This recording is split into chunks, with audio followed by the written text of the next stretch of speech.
est arrivé ce matin à Djibouti, où entame une visite officielle de 48 heures dans le pays à l'invitation du président Guelleh.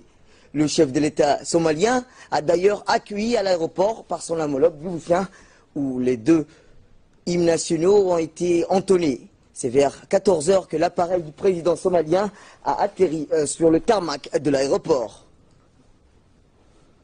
Peu après, le président a salué toutes les personnalités venues l'accueillir, dont les membres du Parlement, des forces armées et de la sécurité, ainsi que les corps constitués.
Puis après, le président somalien et ensuite un premier entretien avec le président Guelleh au salon d'honneur de l'aéroport.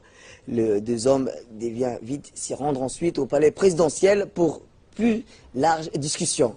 L'accueil réservé à l'hôte de la République de Djibouti à l'aéroport a été des plus chaleureux en dépit de la grande chaleur qui soufflait à l'aéroport. L'avion du président Farmajo ayant pris du retard sur les horaires prévus.